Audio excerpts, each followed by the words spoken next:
Assalamualaikum warahmatullahi wabarakatuh. Alhamdulillah, Waalaikumsalam warahmatullahi wabarakatuh. alhamdulillahirabbil alamin. Bahagia sekali pada siang hari ini kita kembali berjumpa dalam program Dr. Sot.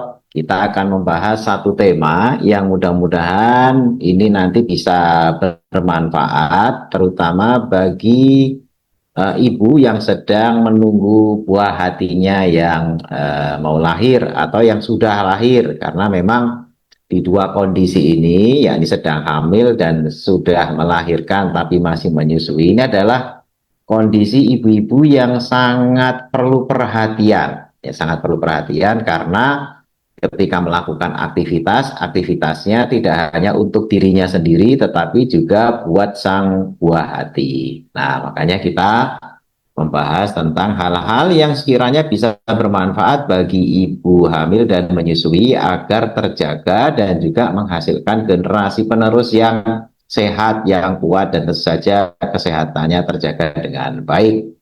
Nah, saya langsung saja share materi untuk pagi atau menjelang siang hari ini tentang rahasia sehat ya bagi ibu hamil, yakni selama kehamilan dan juga selama menyusui si buah hati, dengan tentu saja lifestyle dan herbal yang tepat, karena ternyata tidak semua herbal bisa dikonsumsi dalam kondisi-kondisi seperti kehamilan. Jadi misalnya kita nyebut, oh ini kan bahan alami, aman ya, tetapi tetap saja walaupun alami karena kondisinya hamil harus kita jaga benar-benar gitu kan. Seperti contohnya misalnya kita tahu kopi itu juga herbal gitu kan, dari tumbuhan, tapi ternyata juga harus berhati-hati dalam mengkonsumsinya, terutama kepada ibu hamil.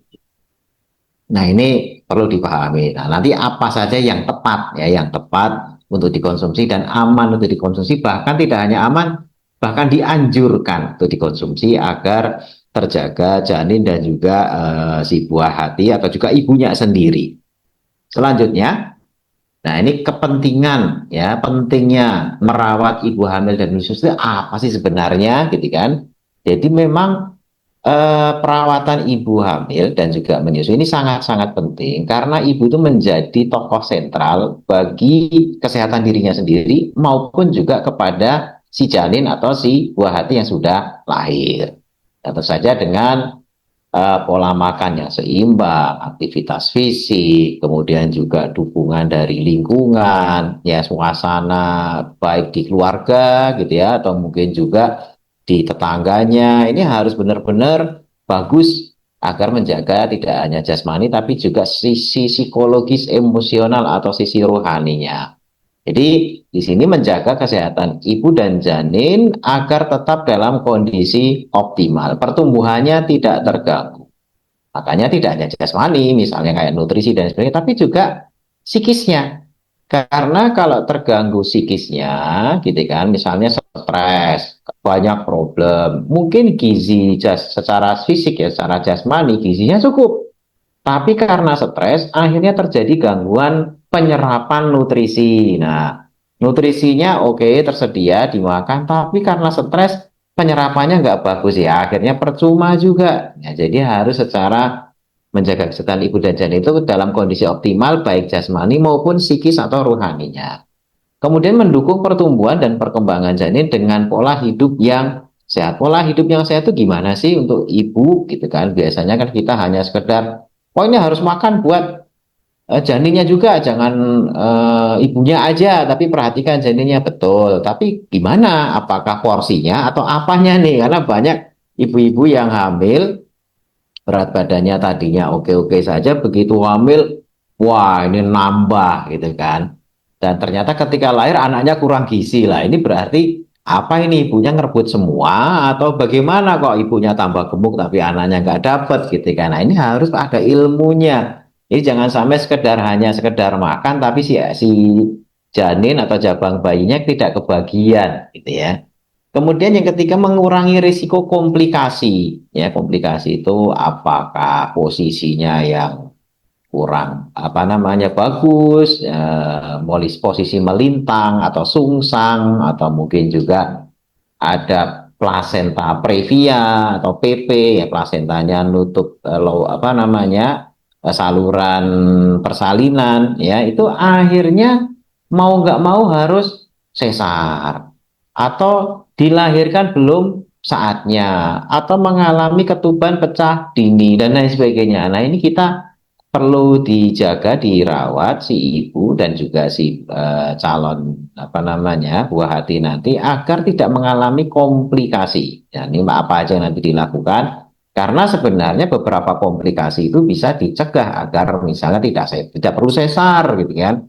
Sekian banyak operasi sesar itu kadang-kadang nggak diperlukan kalau pemeriksaan secara dininya dilakukan secara tepat gitu ya.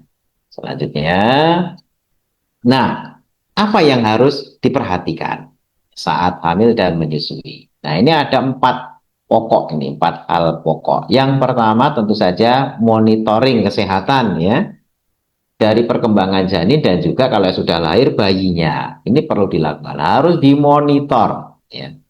Kemudian asupan nutrisinya yang kedua. Ya, asupan nutrisinya itu harus bagus.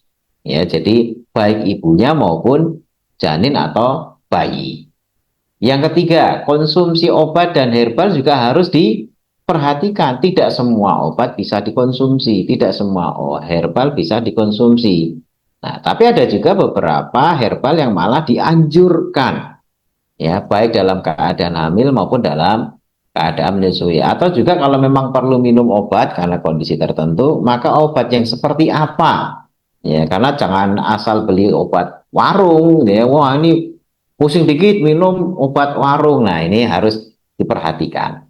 Kemudian aktivitas harian apa yang sebaiknya dihindari atau malah sebaiknya dikerjakan. Ya, karena kadang-kadang kan orang terlalu protektif. Oh, jangan ini, jangan itu, jangan. Akhirnya ibu hamil ini diam saja nggak ngapa-ngapain. Ini juga tidak bagus.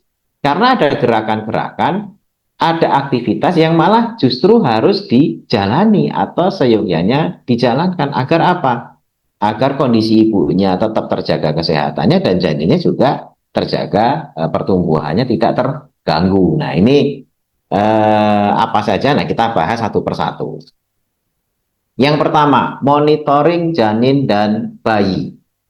Monitoring ini maksudnya kalau bahasa medisnya itu ANC. ANC itu singkatannya antenatal care, gitu ya. Antenatal care itu perawatan sebelum kelahiran, gitu kan, perawatan sebelum kelahiran. Jadi sejak terdeteksi positif atau terdiagnosa positif hamil, itu harus dilakukan pemeriksaan rutin, ya.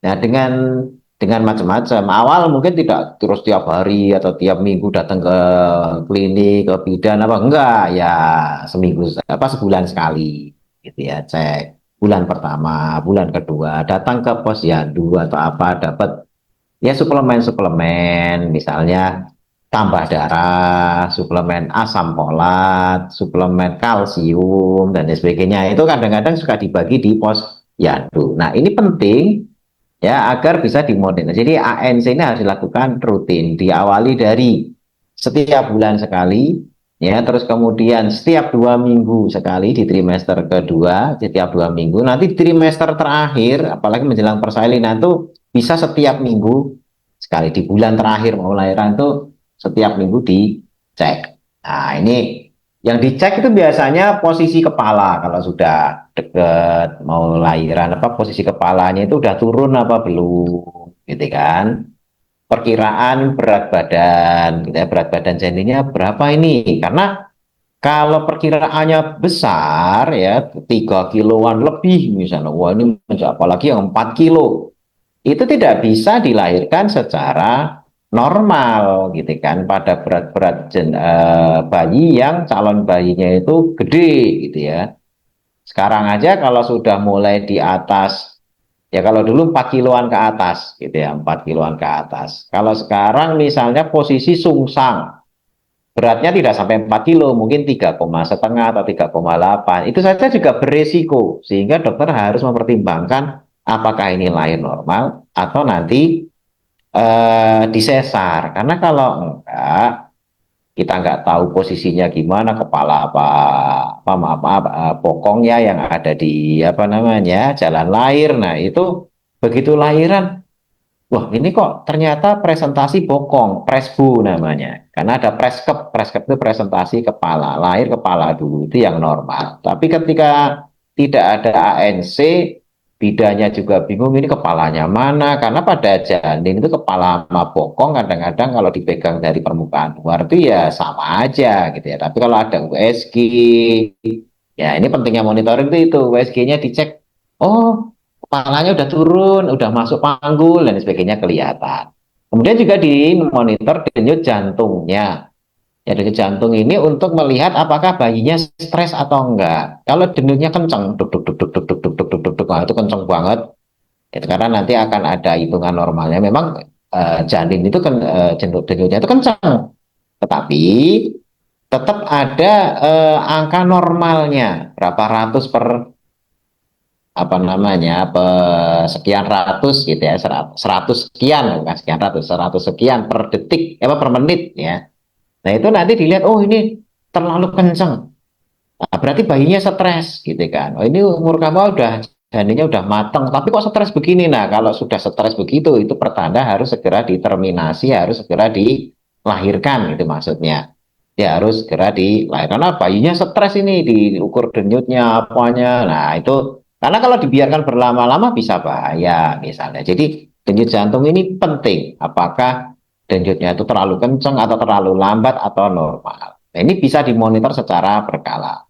Nah, selain bayinya juga ibunya ya dimonitor, misalnya kakinya bengkak apa enggak, ya kakinya bengkak apa enggak, tensinya gimana, karena ada yang namanya toksemia gravidarum, yaitu adalah kalau orang bahasa awamnya itu hamil racun. Nah, ini kok hamil kok racun gimana maksudnya, jadi ibunya kayak keracunan, seperti keracunan karena hamil. Jadi penyebabnya itu karena hamil, maka akhirnya seperti keracunan gitu kan. Nah, maksudnya kakinya bengkak, pipisnya ada proteinnya, tekanan darah naik, yang ini semua ya kalau nanti kejang itu yang namanya eklamsi. Tapi kalau tensinya tinggi, kaki bengkak tidak sampai kejang namanya preeklamsi gitu ya. Nah, itu dimonitor. Ya, karena ini perlu penanganan khusus, tidak hanya ditangani oleh dokter kandungan, tapi juga ahli penyakit dalam pun juga ikut turun tangan. Jadi kondisi ibu harus dipersiapkan agar fit saat persalinan, agar ketika nanti bersalin itu tidak perlu harus dengan apa namanya disesar dan sebagainya. Pertama, kemudian memang fit, benar-benar siap gitu. Dan kalau ada penyakit yang perlu di apa namanya deteksi secara awal, persiapan persalinannya juga harus diawasi oleh ahlinya masing-masing. Apakah perlu ahli saraf yang mendampingi atau ahli tadi itu ahli penyakit dalam mendampingi. Nah ini beda-beda gitu. Kemudian pencegahan dini penyulit persalinan agar persalinan lancar. Ya penyulit tadi itu seperti kepala tidak turun-turun, akhirnya presentasi bokong atau janinnya melintang. Karena kalau ketahuan usia sudah 7 bulan, 8 bulan udah mau lahiran kok kepalanya masih di atas, biasanya ibunya banyak sujud bu, banyak maaf maaf apa nungging. Nah ini banyak sujud tuh banyak banyak nungging gitu kan, biar kepalanya segera turun gitu kan. Nah itu hal-hal yang biasa dianjurkan karena melihat kondisi janin dan si ibu menjelang persalinan. Kemudian yang berikutnya, kalau sudah lahir gimana? Nah, usahakan bayi lahir itu segera diberikan ASI eksklusif. Ya, hanya ASI saja, jangan yang lain. Karena ASI itu the best food, gitu ya. Makanan cair, tapi ya foodnya itu food cair. Tetapi itu the best, gitu ya. Makanan yang paling baik.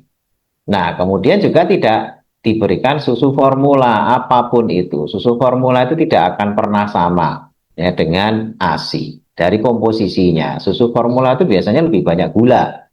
Kalau ASI kebanyakan komposisinya itu lemak ya. Aslinya tubuh kita itu banyak apa membutuhkan lemak untuk energi karena bayi itu butuh kehangatan ya, lemak itu penting, butuh energi untuk tumbuh dan lain sebagainya. Nah, ini sebisa mungkin tidak pakai susu formula tapi ASI karena dengan segala kelebihannya. Dan juga ada yang namanya kolostrum ya, yang keluar pertama kali yang ASINya biasanya butek ya, warnanya itu keruk butek gitu ya, dan jelek gitu kan, luarnya dikit kental apa gitu. Nah itu biasanya kalau orang-orang dulu mbah-mbah kita dibuang, oh ini ASI kotor ini dibuang gitu ya. Nah, setelah yang kotor itu dibuang, baru ASI yang putih bersih itu dikasihkan. Nah, ini salah.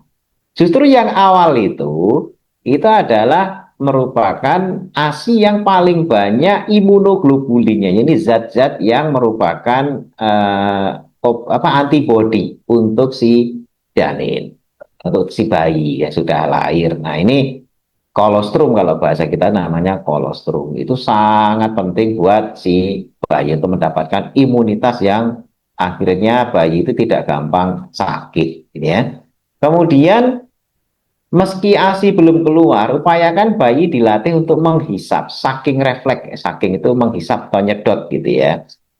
Sehingga walaupun wah ini belum keluar ya jangan terus dibiarin apa namanya ya, bayinya nggak minum apa-apa atau kasih kempeng atau apa, enggak, jangan, tetap disusui, disusui dengan si putingnya si ibu. Kenapa? Agar dengan rangsangan si bayi tadi itu produksi ASI lebih cepat ya. Jadi jangan nunggu keluar baru dikasih, jangan, kosong pun kasih aja, karena saling menstimulasi gitu ya. Bayinya juga biar hisapannya juga kuat, kemudian juga ASINya segera bisa produksi. Bahkan sampai 3 hari itu nggak ada masalah, bayi nggak makan apapun nggak ada masalah, gitu kan. Kenapa? Karena ketika bayi lahir dia mendapatkan yang namanya brown fat. Ya, brown fat itu adalah lemak coklat. Ya, brown itu coklat, fat itu lemak. Jadi brown fat itu adalah lemak coklat yang semua bayi itu akan mendapat dari ibunya. Nah, brown fat ini memberikan makanan nutrisi yang diperlukan bayi 3 sampai 5 hari. Ya, walaupun dia tidak makan, walaupun dia tidak minum, itu dapat makanan nutrisi dari brown fat tersebut, gitu ya. Tapi kalau khawatir boleh dikasih air putih, gitu ya, biar tidak dehidrasi, gitu ya. Tapi tidak dikasih apa-apapun, sebagian bayi itu kuat sekali. Nah, hanya kalau secara standar keperawatan biasanya cuma 3 hari, walaupun secara teori bisa sampai 5 hari. Kalau sudah 3 hari kok nggak keluar juga, nah baru dikasih susu formula dan sebagainya gitu kan. Tetapi kalau secara teori itu 3 sampai 5 hari. Ya, karena adanya lemak coklat tadi itu, brown fat. Dan ini penting sekali, jadi ibu nggak usah terlalu khawatir gitu ya. Begitu bayi lahir, si ibu kok, waduh ini belum keluar dok, ini Bu Suster, Bu Bidan, ini kok belum keluar ASI gitu kan. Gimana ini anak saya hari kedua, oh tambah panik gitu ya. Nggak usah panik. Ya, secara normal 3 hari itu nggak ada masalah. Nah, ini ilmu penting ini ya.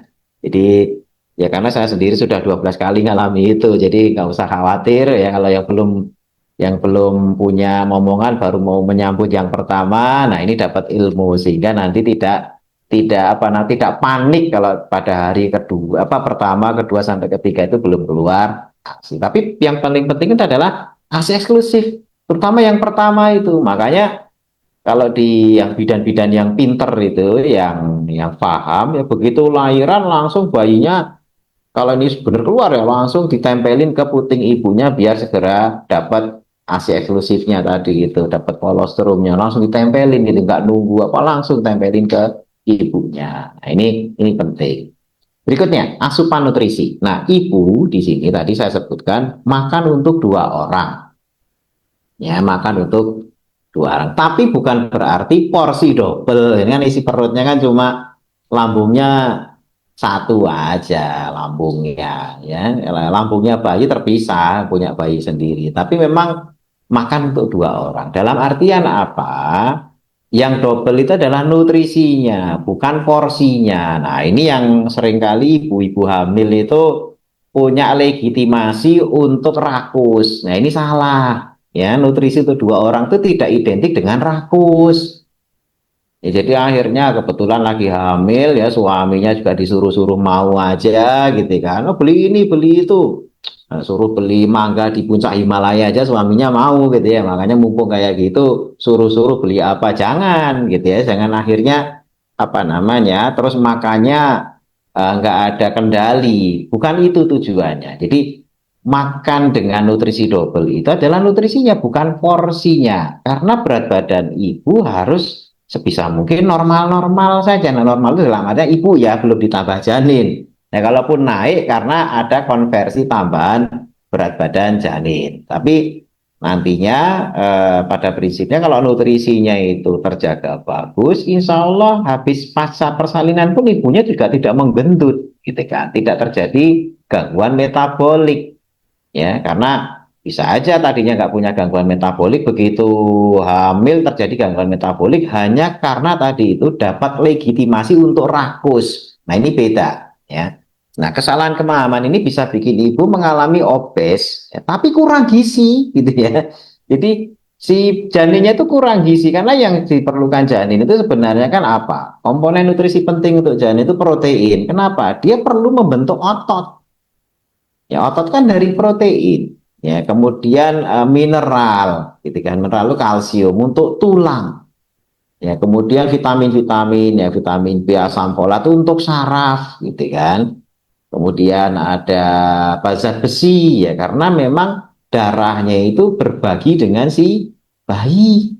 Ya, ada darah dari zat besi ya, darah itu dari zat besi, agar ibunya juga tidak terlalu anemia atau kurang darah, sehingga harus wajib setidaknya dalam 3 bulan awal itu zat besi dikasih suplemen itu biar nambah. Nah, nanti kalau sayur-sayuran herbal ya makan kangkung, makan apa namanya bayam, gitu kan, yang sifatnya untuk menambah nutrisi dari zat besinya. Atau kalau yang paling mudah itu hewani, karena zat besinya lebih tinggi. Ya tidak harus selalu ati, enggak gitu ya. Daging aja juga zat besinya tinggi, daging sapi gitu itu zat besinya tinggi.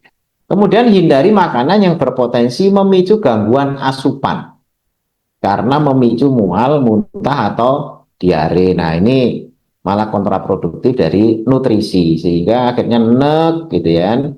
Ya memang kadang-kadang lucu juga mual ya enek tapi pengennya yang asam-asam banget ya karena memang ada gangguan, bukan gangguan ya, perubahan hormonal yang menyebabkan sensasi rasa dari si ibu itu berubah sehingga cenderung kepada makanan yang asem ya. Makanya kan kalau ngidam itu pengennya rujak ya, kemudian yang asem-asem lah itu karena memang ada perubahan hormonal.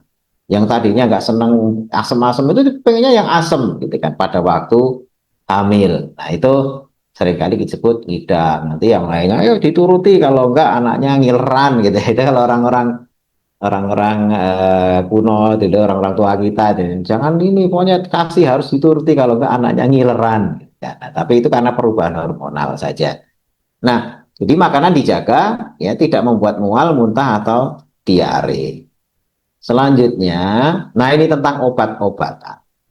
Ya obat-obatan. Kita harus waspada penggunaan obat-obatan atau juga herbal. Ya, nanti herbal tersendiri karena kita fokus ke obat dulu. Ada 3 kategori, ya, kategori aman, berisiko, dan dilarang. Nah, kategori aman ini yang bangsa vitamin-vitamin suplemen tadi yang kita bahas tadi, itu malah dianjurkan. Ini terbukti aman tanpa risiko gangguan janin pada studi manusia. Jadi udah diujikan ke manusia, nggak ada masalah. Ya, asam folat, itu biasanya dokter ngasih tuh. B6 tuh ngasih kalau ada mual. Karena kalau dikasih obat mual, itu berisiko obat mual itu. Ya. Terus vitamin C, ya, levotiroxin itu kalau ada gangguan tiroid gitu kan. Itu levotiroxin itu kalau ada gangguan tiroid kebetulan hamil tidak ada masalah, ya, karena aman sudah diuji. Kategori B, relatif aman karena tidak menunjukkan resiko pada hewan dan tidak ada bukti risiko pada manusia. Contohnya paracetamol. Nah, ini untuk turun panas. Minum paracetamol berarti aman, Dok. Aman. Karena tidak menunjukkan pada penelitian baik hewan maupun manusia. Jadi tidak menunjukkan risiko. Nah, kalau terus-menerus gimana? Kalau terus-menerus beda. Ya, terus-menerus itu tidak bukan kaitannya keamanan konsumsi, tapi keamanan dengan durasi. Ya, dengan durasi. Jadi Pada orang yang tidak hamil saja minum paracetamol seminggu, ya itu langsung SGOT SGBT naik, gangguan fungsi liver. Ya, karena itu efek samping obat, ya tidak terkait sama kehamilannya. Ya, jadi bedakan itu, gitu ya. Artinya pada orang sehat ini tetap punya risiko, tapi risiko penggunaan masalah durasi penggunaan. Nah, amoksisilin antibiotik ini biasanya juga seringkali misalnya pas lagi hamil kena infeksi batuk pilek ternyata dari bakteri atau ISPA, kemarin kita sudah belajar ISPA ya. Amoksisilin tidak ada masalah, aman. Ibuprofen juga sejenis paracetamol juga yang untuk turun panas, anti nyeri ya. Pada trimester 1 dan 2 aman. Kenapa trimester 1 dan 2 katakan aman? Nah, lantas kenapa kok 3 enggak? Karena trimester 3 itu dikaitkan dengan persiapan persalinan. Nah, pada persiapan persalinan, ibuprofen ini kan obat yang bisa mempengaruhi keenceran darah. Ya, jadi penggunaan dikhawatirkan efek samping yang bisa mempengaruhi keenceran darah itu ketika lahiran itu kan terjadi bleeding, persalinan itu kan terjadi ada darah keluar. Nah, ini pada trimester terakhir usahakan tidak konsumsi karena takut mempengaruhi keenceran darah. Itu fungsinya kenapa ibuprofen aman, tapi trimester 1, 2, trimester 2 itu kehamilannya mulai bulan ke 1 sampai bulan ke 5 gitu ya. Itu masih oke-oke saja, gitu kan. Nah, kemudian kategori berisiko. Ya, kalau A, B itu aman. Kalau berisiko itu C dan D itu berisiko. Yang C itu risiko pada hewan, tapi manfaatnya lebih besar daripada risikonya. Jadi ini dipertimbangkan untung ruginya. Ya, dan risiko di sini penelitiannya pada hewan. Ya, tapi biasanya kalau pada hewan seperti itu pada manusia punya potensi mirip-mirip. Ya. Contoh aspirin, aspirin itu pengencer darah juga. Ya, bedanya dengan ibuprofen apa? Aspirin lebih ngencerin gitu ya, lebih cepat ngencer dibanding dengan ibuprofen. Makanya disebut pengencer darah. Ya, ibuprofen itu bisa tapi sebenarnya dia anti nyeri dan turun panas gitu kan, tetapi punya efek samping. Tapi kalau aspirin itu memang efeknya mengencerkan darah. Kemudian kodein, kodein itu obat batuk. Ya, makanya kalau lagi hamil usahakan bukan kodein. Kodein itu obat batuk turunan morfin. Ya, ini juga berisiko. Nah, rifampicin itu adalah obat TBC. Ya, obat TBC itu antibiotik untuk TBC. Nah, kategori C ini berisiko, tapi misalnya dipertimbangkan, oh memang harus karena kalau tidak minum ini lebih bahaya dan membahayakan ibunya, maka baru boleh. Misalnya TBC memang harus mau nggak mau minum obat itu. Ya itu pertimbangannya, karena kalau enggak malah nanti nafas paru-parunya bisa lebih parah penyakitnya, ngos-ngosan, gagal nafas dan sebagainya. Yang penting minum antibiotiknya karena dipertimbangkan manfaatnya lebih besar. Ya. Kemudian kategori D terbukti berbahaya ya bagi janin. Ini sudah terbukti bahaya. Ya, tapi boleh ya secara darurat, ya darurat saja. Jika tidak ada alternatif lain, ya seperti, nah ini obat-obat yang sifatnya psikotropik, ya alprazolam, ini obat tidur ini, ya misalnya ibunya susah banget nggak bisa tidur, nggak bisa ini, sudah 3 hari 3 malam melek, terus nggak ada apa namanya, nggak ada tidurnya semalam, ini bahaya nih. Ya dikasih obat-obat yang efek samping yang ngantuk apa yang aman-aman udah nggak bisa lagi ya mau nggak mau gitu kan, atau mungkin ada kejang ya, ada kejang karena penitoin itu adalah obat kejang pada epilepsi. Kalau diazepam itu kejang demam anak-anak yang stip itu biasanya kasih diazepam. Jadi ini obat-obatan yang memang hanya dipakai kalau darurat ya, sekali pakai pas kejang apa kasih gitu kan, udah stabil ya sudah gitu kan. Karena memang apa, bahaya, sudah terbukti bahaya, tapi digunakan karena darurat. Nah, kejang-kejang kalau nggak di ini kejang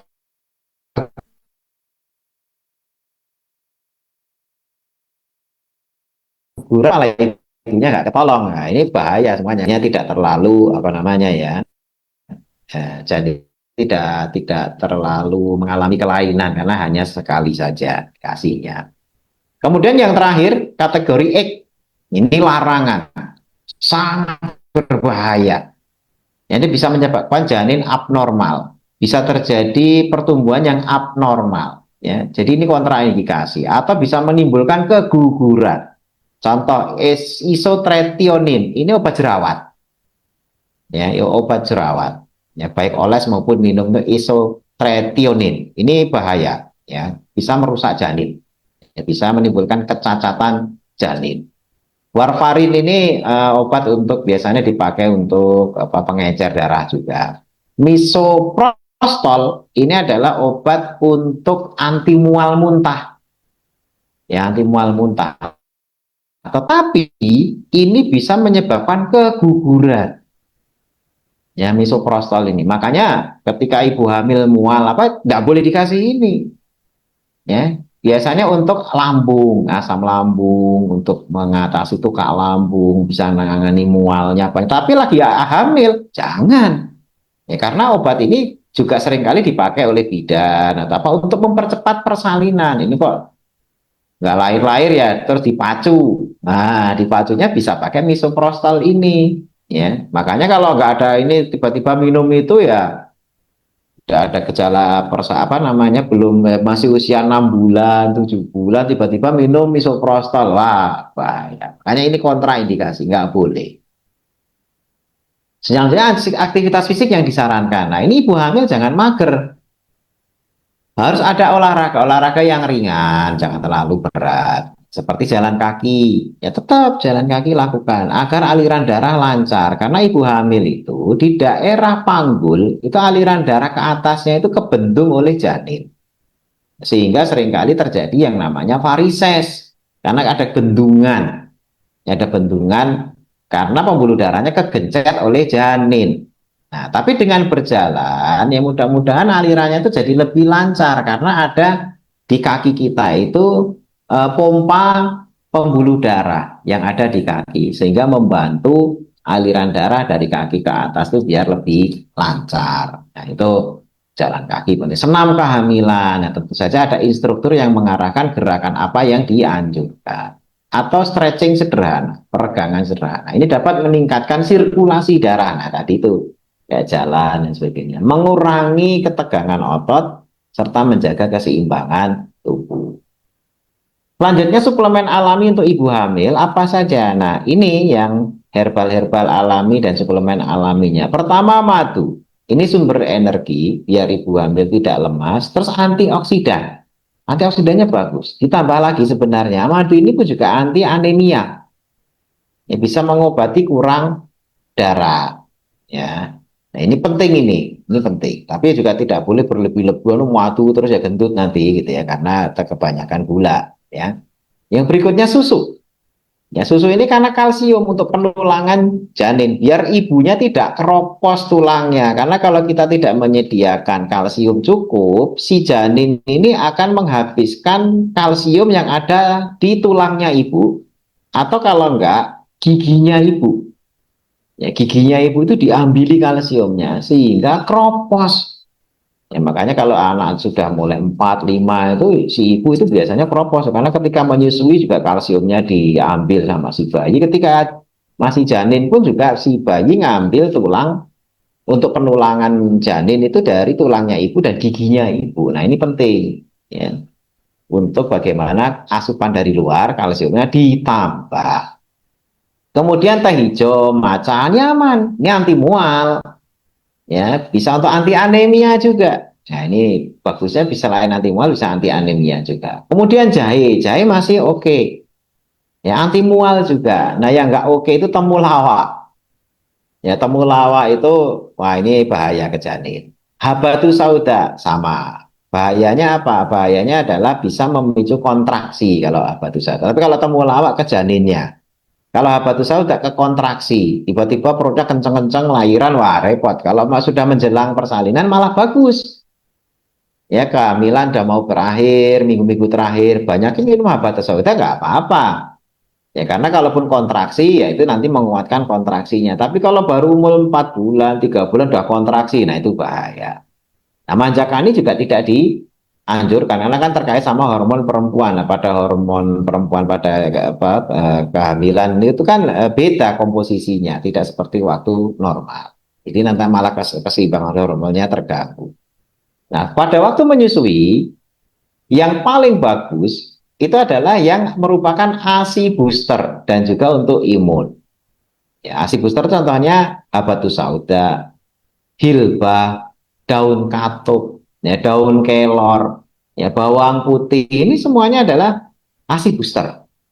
Ya, ASI booster artinya bisa meningkatkan produksi ASI. Selain juga ada untuk imunitas karena kadang-kadang yang namanya ibu menyusui itu harus begadang malam-malam. Nah, kita kan udah berulang kali tuh lifestyle begadang itu kan jelek ke tubuh kita. Tapi namanya ibu menyusui, ya mau nggak mau, ya karena merupakan tugas gitu ya, tugas wajib untuk merawat apa namanya putra putrinya. Jadi malam bayi nangis kelaparan ya, ya sudah, akhirnya ibunya juga ikut begadang, ya ngasih ASI. Nah itu harus imunnya harus dijaga, ya, dengan tadi ASI booster yang sekaligus berfungsi sebagai imunitas. Nah, sebagai kesimpulan, nanti kalau ada hal-hal yang perlu ditanyakan, dipersilakan ya. Sebagai kesimpulan, ibu hamil dan menyusui adalah kelompok rentan yang harus dijaga kondisinya. Jadi benar-benar harus dijaga, karena rentan sekali, apa, rentan bagi ibunya maupun janinnya. Janin dan bayi harus senantiasa dimonitor agar terhindar dari komplikasi persalinan dan dapat tumbuh sehat. Tadi cara-caranya sudah kita jelaskan ya. Nutrisi sangat penting bagi ibu hamil dan menyusui. Namun bukan berarti makan seenaknya. Ini beda. Tapi makan yang nutrisinya itu jumlah nutrisinya ya, komponen-komponennya, bukan jumlah makanannya. Itu dinaikkan sehingga bukan nasinya yang ditambah. Karena kalau nasi itu hanya karbohidrat, itu hanya kalorinya saja yang kalau kita tidak pakai jadi ditumpuk jadi lemak gitu ya. Tapi kalau kalsium, protein, nah itu nutrisi-nutrisi itu harus ditambah. Kalau dari makanan kurang bisa dari suplemen ataupun dari herbal gitu ya. Tetapi kalau dari suplemen obat, ada asupan obat yang harus diwaspadai saat hamil dan menyusui. Adapun herbal ya yang direkomendasikan adalah yang menjaga kondisi ibu hamil dan janin serta bayi yang disusui tetap sehat. Jadi herbal yang meningkatkan produksi ASI, herbal untuk imunitas, herbal agar apa penyerapan nutrisinya jadi lebih bagus dan lain sebagainya itu dipersilakan saja untuk dikonsumsi. Nah, ini tentu saja harus milih-milih ya, milah-milah agar tidak terkena efek sampingnya. Demikian materi yang bisa kami sampaikan pada siang hari ini. Dipersilahkan bagi yang ingin bertanya, boleh menuliskan pertanyaan akan dibacakan oleh Mas Al. Demikian saya kembalikan waktunya kepada Mas Al. Baik, terima kasih banyak Dokter Insan Agung Nugroho yang sudah memberikan edukasi pada pagi hari ini mengenai rahasia sehat untuk ibu yang sedang hamil dan juga ibu yang sedang menyusui. Bapak Ibu dan juga rekan-rekan sekalian, tadi sudah sama-sama kita dengarkan edukasi dari Dokter Insan ya. Bagaimana untuk bisa menjaga kesehatan bagi seorang ibu yang sedang hamil dan juga bagaimana kondisi ibu ketika sedang menyusui. Tadi ada beberapa hal yang sudah disampaikan oleh Dokter Insan. Boleh dari Bapak Ibu dan juga rekan-rekan yang ingin bertanya terkait dengan topik yang sedang kita bahas hari ini, silakan sampaikan di kolom komentar ya. Nanti kita akan bacakan dan sampaikan ke Dokter Insan. Oke, Dok, sebelum nanti kita masuk ke materi-materi yang pertanyaan dari para peserta mengenai materi yang sedang kita bahas, tadi menarik ketika membahas bagaimana kondisi kesehatan ibu dan juga janin, Dok. Nah, kalau kita coba Ya, cari tahu lagi, kan ada penyakit-penyakit genetik dok ya yang akan bisa jadi itu turun ke janin sampai dia ke bayinya. Dan itu kalau untuk proses pencegahannya seperti apa dan apakah setiap penyakit genetik itu pasti akan turun ke bayi atau janin atau gimana dok secara medisnya? Karena ada informasi-informasi yang sering beredar juga di masyarakat secara umumnya ada penyakit-penyakit genetik yang konon katanya itu bisa menjadi penyakit turunan. Nah, bagaimana secara kesehatan, ilmu kesehatannya menyikapi itu, Dok?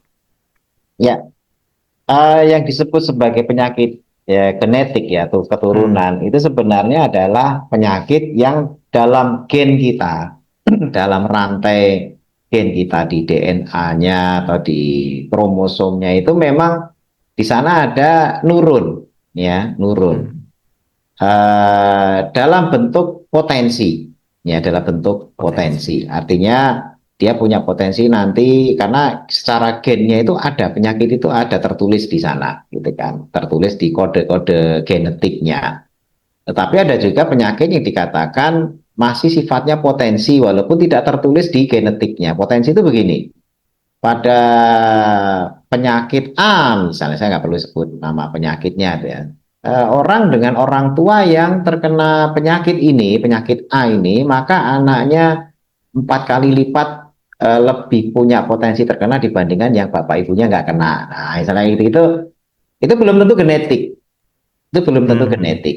Karena itu bisa dihindari dan bisa jadi kenapa itu nurun ke anaknya karena pola hidupnya itu niru bapaknya si anak itu atau niru ibunya, gitu kan. hmm, Kalau dia tidak niru, misalnya dari sejak bayi diambil ya kayak Nabi Musa dari sejak bayi dipisah dari bapak ibunya ke iya, iya. Fir'aun misalnya gitu, lifestyle-nya udah beda itu kan, bisa jadi nggak muncul ya karena lahir di lingkungan yang berbeda. Nah, itu kalau itu bukan genetik ya, kalau itu bukan genetik. Tapi kalau seperti genetik itu kanker misalnya, ada ibu Ah, yang punya kanker. Nah, ternyata di gennya itu gen kankernya itu ngikut ke anaknya. Nah, tetapi ini pun masih potensi. Ya, potensi itu hmm, apa? Walaupun ada tertulis genetiknya, oh ini diturunkan melalui kromosom nomor sekian dengan coding ini, dan sebagainya. Oke, tapi orangnya lifestyle-nya sehat, makanannya sehat, apa ya bibitnya mati sendiri, nggak akan pernah berkembang. Ya itu seperti itu. Jadi sekali lagi kemarin mungkin pernah kita sampaikan juga di workshop gitu ya, iya, bahwasanya iya. yang namanya genetik itu tidak usah terlalu khawatir. Wah saya genetiknya punya ini, oh enggak, genetik itu baru bibit. Kalau tidak dipupuk mati. Tapi orang-orang yang nggak Hmm, punya bibit, tapi lifestyle-nya bisa mendukung terjadinya penyakit, ya bisa walaupun orang tuanya nggak punya bibit penyakit itu ya. genetiknya, Iya, gitu. iya. Berarti nggak serta-merta pasti itu. Jadi sifatnya tuh potensi, Dok ya, potensi Potensi, terkena. Iya. potensi. Oke, oke, baik, baik. Siap. Selanjutnya, Dok, ada pertanyaan dari kolom komentar. Mohon info list atau rekomendasi, Dok, makanan alami yang sangat dibutuhkan oleh ibu hamil dan juga ibu menyusui agar nutrisi ibu dan anak tercukupi secara optimal, namun tidak beresiko untuk peningkatan obesitas. Silakan, dokter. Oh, Ah. kalau dalam hal makanan, anjuran makanan, daftarnya malah kebalik ini yang bertanya. Harusnya daftar makanan yang berisiko, jangan yang Ah, aman. iya, Sama halnya misalnya, dok sebutkan makanan yang halal biar saya bisa menghindari yang haram. Wah, saya nyebutin banyak banget miliaran makanan itu. panjang. Karena yang haram sedikit gitu Iya, kan. iya.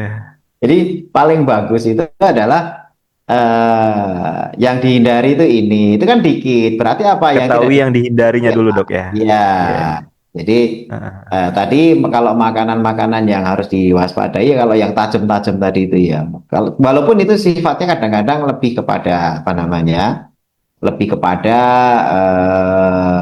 ke individual. Ada yang senang pedas, ya kalau perutnya nggak ada masalah dengan pedas ya silahkan saja. Ya, kalau makanan kecenderungannya sebenarnya nggak ada masalah, kecuali tadi seperti kopi. Nah itu hati-hati gitu hmm, kan. Kopi bagi ibu menyusui bisa mengurangi produksi ASI. Pada orang yang normal bisa, maaf ini riset-riset saya sebutkan ya. Pada wanita kopi itu hmm. bisa mengurangi ukuran payudara. Pada ibu hamil bisa Oh, mengurangi produksi ASI, itu kopi. Gitu ya. Makanya kopi itu i- agak maskulin memang itu.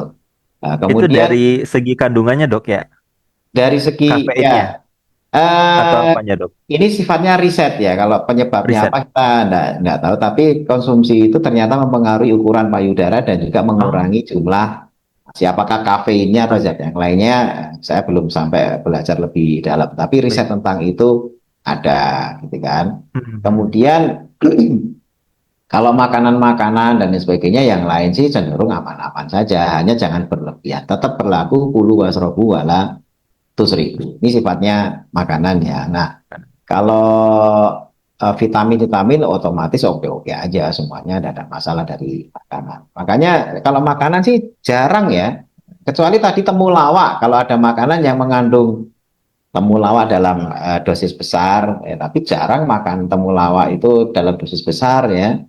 Maksud saya kalau dalam makanan biasanya kecil, tapi kalau tadi temulawak ada dalam satu makanan ya baiknya dihindari gitu kan, itu saja. Karena beberapa empon-empon itu ternyata bisa memberikan dampak yang kurang apa namanya kurang bagus gitu ya.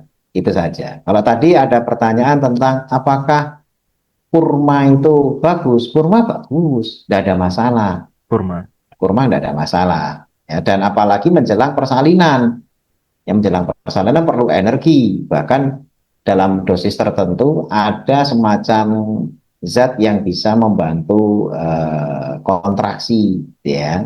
Walaupun itu tidak terlalu tinggi ya, dia tidak terlalu tinggi. Ada zat semacam oksitosin ya, oksitosin itu untuk membantu kontraksi. Nah, kalau dikonsumsi awal bagaimana? Karena itu zat itu tidak terlalu besar, ya masih aman-aman aja konsumsi sari kurma, tapi jangan terlalu banyak juga, gitu kan.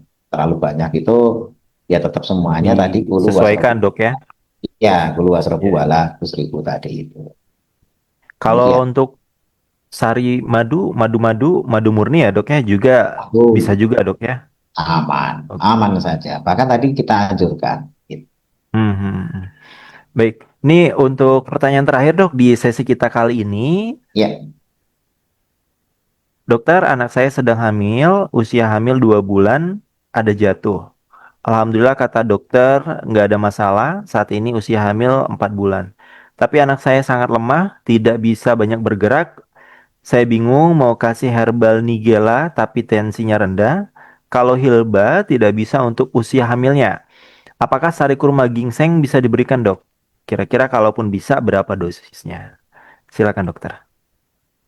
ginsengnya yang mungkin bermasalah ya. Ginseng Ginsengnya ya. itu ya bisa jadi masalah karena tapi kan itu pada riset ya, pada riset kan masih ada dosis dan sebagainya. Tapi lebih baik kalau sudah ada penelitian yang menyebutkan tentang masalah sebaiknya jangan. Tapi kalau sari Hmm. kurma saja, oke.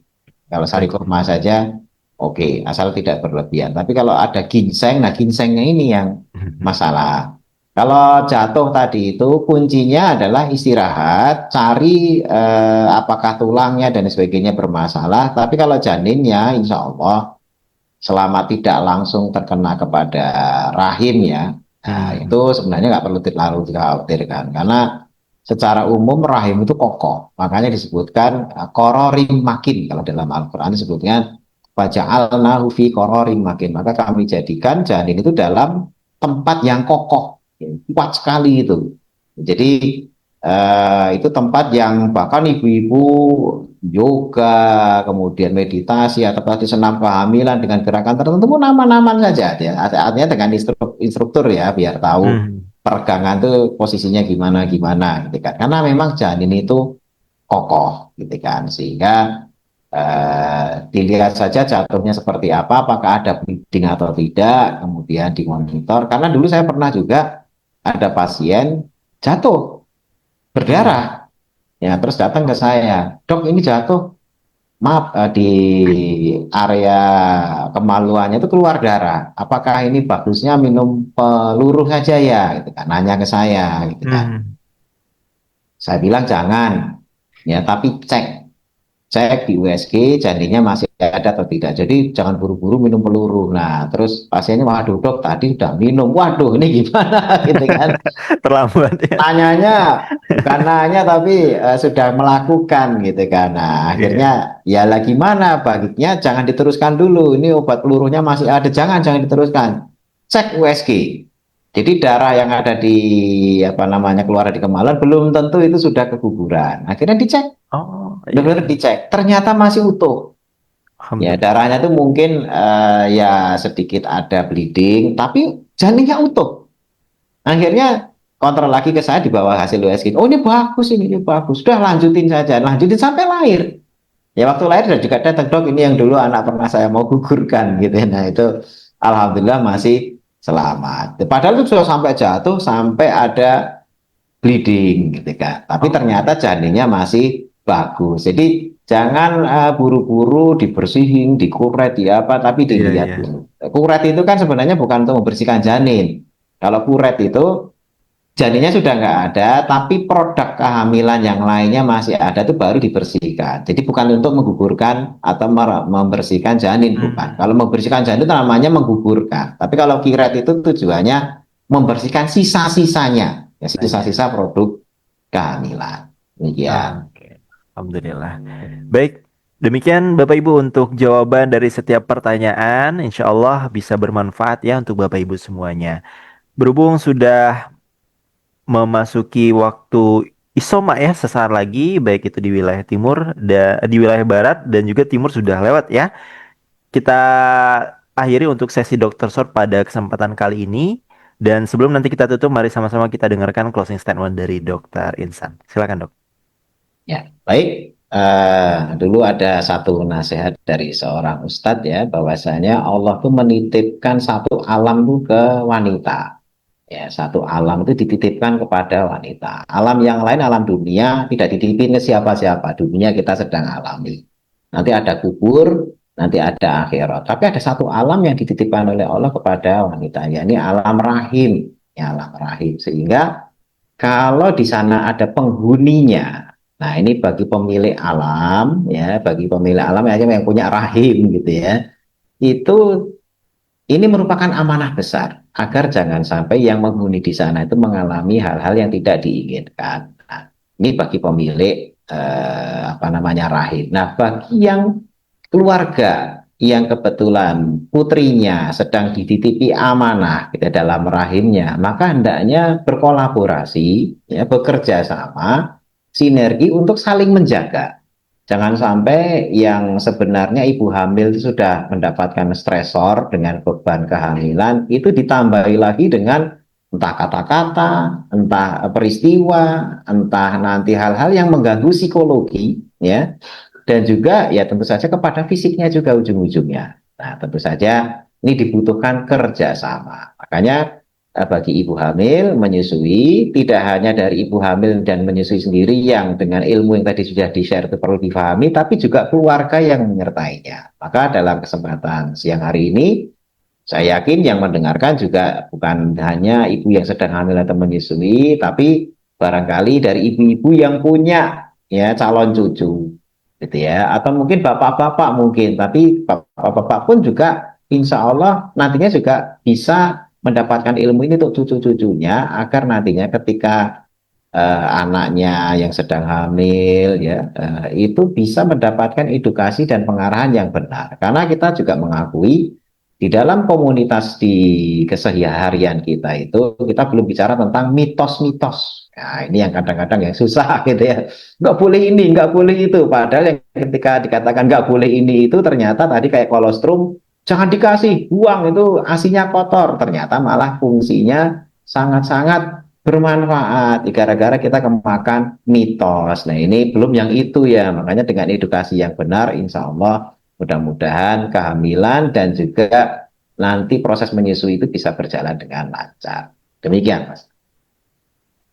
Baik, terima kasih banyak Dokter Insan Agung Nugroho selaku konsultan kesehatan SNW. Jazakallah khairan, Pak Dokter sudah memberikan edukasi untuk kita semua. Insya Allah apa yang disampaikan oleh dokter pada hari ini bisa bermanfaat. Baik itu untuk ibu yang sedang hamil ataupun bu sui ya, ibu yang sedang menyusui, atau kepada calon-calon bapaknya, calon-calon kakek neneknya ya. Untuk semuanya kita sama-sama mendoakan semoga ibu-ibu yang sedang mengandung diberikan kesehatan dan juga janin diberi kesehatan dan insya Allah nanti melahirkan anak-anak yang soleh dan soleha. Amin amin ya robbal alamin. Bapak Ibu dan juga rekan-rekan sekalian, demikian untuk sesi Dr. Sot pada kesempatan kali ini. Kami ucapkan terima kasih banyak kepada Bapak Ibu dan juga rekan-rekan sekalian. Jazakumullah sanal jaza. Insya Allah bermanfaat untuk kita semua. Dan nanti kita akan ketemu kembali di bulan Januari ya, pekan keempat.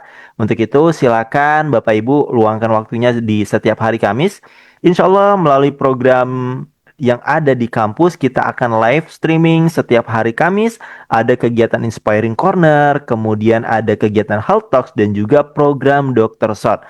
Maka silakan Bapak Ibu dan juga rekan-rekan follow akun official kami di kampus snw.official atau bisa ikuti di SNW Bisnis Purhati. Juga kunjungi website kami di www.shortnetwork.com dan di situ terdapat rubrik Salam Dokter ya.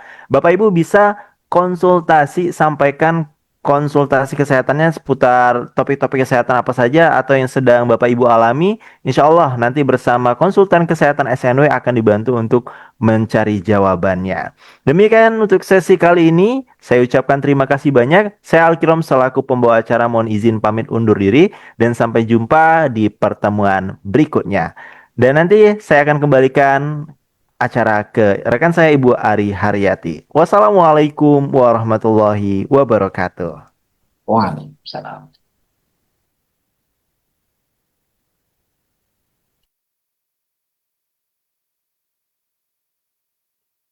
Ya, alhamdulillahirrahmanirrahim, Bapak Ibu semua, kita sudah melewati eh, informasi mengenai sehat selama rahasia sehat selama hamil dan menyusui dengan herbal, dan kita selanjutnya akan membahas mengenai herbal yang mendukung masa kehamilan dan menyusui.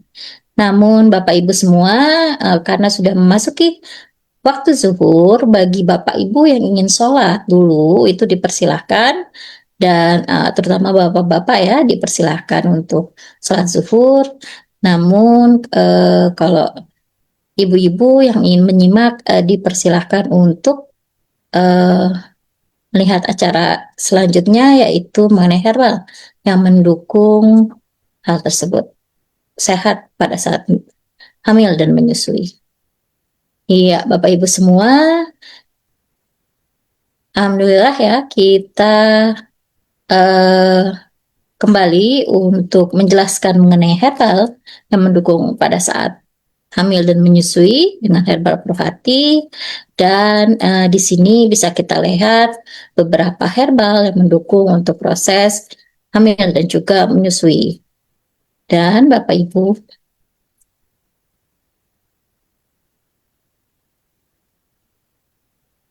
nah di sini ada herbal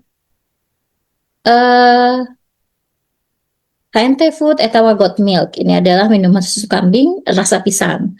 Bapak Ibu, ini adalah susu dalam dengan dasar susu kambing. Ini bentuknya bubuk. Ini mengandung kandungan gizi yang penting untuk sumber daya manusia yang berkualitas. Jadi di sana mengandung kandungan makro dan juga mikronutrien yang sangat vital pada masa pertumbuhan, menunjang kesehatan dan juga kecerdasan. Dan apabila untuk anak-anak, ini mencegah untuk terjadinya stunting gitu ya. Dan kalau untuk ibu hamil, ini sangat baik bagi ibu hamil dan menyusui karena memberikan nutrisi gitu ya, memberikan kandungan gizi, asupan gizi yang dibutuhkan oleh ibu hamil dan menyusui. Begitu juga rasanya yang tidak enak ya, rasa pisang itu bisa dikonsumsi dengan baik walaupun ibunya sedang mengandung di usia kandungan awal. Nah, kemudian ini keunggulannya juga, produk ini adalah dia mengandung laktosa yang lebih rendah dari susu sapi, sehingga orang Indonesia yang sebagian besar memiliki yang namanya laktos intolerans itu bisa diatasi, bisa teratasi itu ya. Jadi laktosanya lebih rendah, ini lebih bisa diterima oleh sistem pencernaan dan tidak menyebabkan kembung ataupun diare gitu. Nah, selanjutnya sifat hemogeni dari susu kambing ini sangat bermanfaat gitu ya untuk kebaikan nutrisi yang bisa dikonsumsi oleh untuk didapatkan oleh tubuh, dan dia juga mudah dicerna dan juga diserap, dan nutrisinya bagi pengidap intoleransi laktosa. Kemudian ini juga tentu saja kandungan protein lengkapnya gitu ya, mengandung asam amino esensial yang lengkap yang sangat baik untuk tubuh. Kemudian dia kaya akan vitamin dan mineral, dan ini memberikan asupan yang gizi yang baik untuk ibu hamil. Nah, yang selanjutnya di sini ada madu. Madu itu memang secara alami adalah salah satu bahan pangan yang sangat baik untuk kita konsumsi gitu ya, baik yang sehat maupun yang kondisi khusus. Nah, di sana ada antibiotik alami, meningkatkan nafsu makan, mengoptimalkan kerja otak dan meningkatkan kecerdasan. Itu baik untuk anak-anak maupun bekal yang baik untuk bayi yang ada di dalam kandungan. Kemudian secara umum madu itu memiliki zat gizi yang baik pada tubuh, baik dalam bentuk sumber mineral maupun vitamin gitu ya, dalam makro maupun mikrovitamin. Terus kemudian meningkatkan daya tahan tubuh. Jadi khasiat dari madu itu dapat meningkatkan daya tahan tubuh, juga meningkatkan vitalitas. Kemudian dia punya sifat anti radang. Dan Bapak Ibu di sana di dalam produk ini, di madu salsabil dengan royal jelly, itu kandungan royal jelly-nya sangat baik untuk memperbaiki kesehatan dan juga kekuatan dan memperlambat proses penuaan. Dan ini baik untuk menyegarkan badan dan juga menguatkan otak. Kemudian Bapak Ibu di sini juga ada madu salsabil multiflora 19. Nah, ini madu dengan formulasi kandungan air yang rendah sehingga madu ini sangat kaya akan kandungan nutrisi. Ini baik untuk meningkatkan imunitas tubuh dan juga bagi ibu, khususnya ibu hamil, ini baik untuk mengatasi dan mencegah anemia. Dan ini baik untuk membantu menstimulus kecerdasan otak seperti itu. Nah, Bapak Ibu, untuk hilba, temu dengan catatan hilba diberikan kepada ibu hamil yang kehamilannya lebih dari 4 bulan gitu ya. Di sana ada fosfor biji hulba yang berperan dalam menyimpan dan mengeluarkan energi. Kemudian zat besi, ferrum, hilba dapat mengatasi anemia, tekanan darah, dan juga memperlancar ASI. Jadi baik untuk ibu menyusui. Kemudian flavonoid hilba ini merupakan antioksidan, dapat meningkatkan radikal bebas, membantu metabolisme karbohidrat, protein, dan juga lemak gitu ya. Terus ini diminum harus hati-hati sekali, yaitu di atas usia kehamilan 4 bulan. Yang selanjutnya nih Gela, ini juga diminum untuk usia kehamilan di atas 4 bulan gitu ya, kecuali yang sudah biasa. Ini baik untuk menyusui gitu ya, pada saat hamil itu tapi perlu hati-hati. Nah, ini baik fungsinya mengontrol sistem imun, meningkatkan daya ingat, mengatasi gangguan tidur karena biasanya ibu-ibu sangat sulit tidur ya pada saat hamil. Nah, ada hormon di dalam tubuhnya ya sedang naik turun. Nah, itu biasa ada gangguan tidur dan ini sangat baik untuk mengatasi gangguan tidur. Terus kemudian memperbaiki sistem pencernaan. Biasanya orang hamil itu saluran pencernaan dan tertekan dari kehamilannya. Nah, ini dengan Sotnya Gila Plus paling tidak membantu untuk pencernaan tetap sehat. Terus kemudian untuk ASI, nah ini lancar, membantu lancar memberikan ASI. Dan bagi ibu-ibu kan pada saat perutnya hamil itu kan membesar ya, jadi kulitnya itu akan ketarik. Nah, bagi ibu-ibu yang ingin menjaga, ini bisa juga minum Nigella gitu ya, supaya tidak terjadi masalah gitu ya pada saat hamil itu sudah selesai gitu ya, bagi jaringan sel kulitnya. Nah, ini juga kandungan nutrisinya dan baik untuk suplemen sehari-hari. Di sini ada kandungan zat besi, vitamin, kalsium, juga mineral dapat meningkatkan produksi ASI. Nah, ini di sini juga ada kandungan seratnya, mucilago, dan saponinnya yang tinggi untuk membantu mengatasi sembelit. Nah, Bapak Ibu, di sini juga tadi yang direkomendasikan adalah teh hijau. Mata hijau juga kami eh, rekomendasi untuk kehamilan yang ibunya tidak mengalami anemia ya. Itu. Jadi kalau yang punya anemia itu sebaiknya mengkonsumsi yang lebih nutritif seperti kayak tadi susu, madu, nah itu sangat baik. Nah, Bapak Ibu di sini khasiatnya sangat baik ya untuk peredaran darah gitu. Terus kemudian menjaga elastisitas pembuluh darah dan juga baik untuk kesehatan kulit gitu. Nah, ini adalah manfaat-manfaat lain yang diberikan dari teh hijau untuk orang yang keseharian ya, baik dia tidak hamil. Tapi kalau pada hamil ini harus hati-hati mengkonsumsinya, jadi sebaiknya dikonsumsi pada saat ibu tidak mengalami anemia. Nah, setelah ya, demikian Bapak Ibu semua penjelasan mengenai herbal yang bermanfaat untuk kesehatan tubuh pada saat ibu hamil dan menyusui. Ya, baik Bapak Ibu semua, itu tadi sudah dijabarkan herbal-herbal apa yang sangat bermanfaat untuk kesehatan pada saat hamil dan juga menyusui.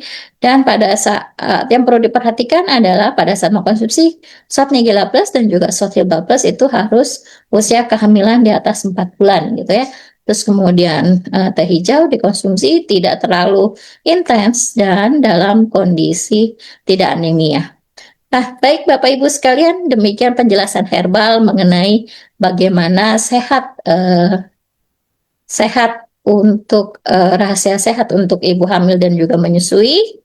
Dan Bapak Ibu, kita sampai pada penghujung acara ya. Tadi sudah dijelaskan, sudah ada tanya jawab dan sudah juga mudah-mudahan yang disampaikan bisa dipahami dan juga bermanfaat untuk Bapak, Ibu, adik, dan kakak juga para nenek, kakek gitu ya. Jadi bisa bermanfaat untuk keseharian. Ya, terima kasih banyak dan sampai jumpa di acara live streaming Kampus Shot Pusat yang akan datang. Jadi Bapak Ibu, insya Allah pekan depan di tanggal hari Kamis ya. Hari Kamis kita libur gitu ya, libur dulu gitu, di tanggal 25, begitu juga di tanggal 1. Jadi kita ketemu lagi nanti insya Allah di bulan Januari di tanggal 8 itu masuk topik Health Talks.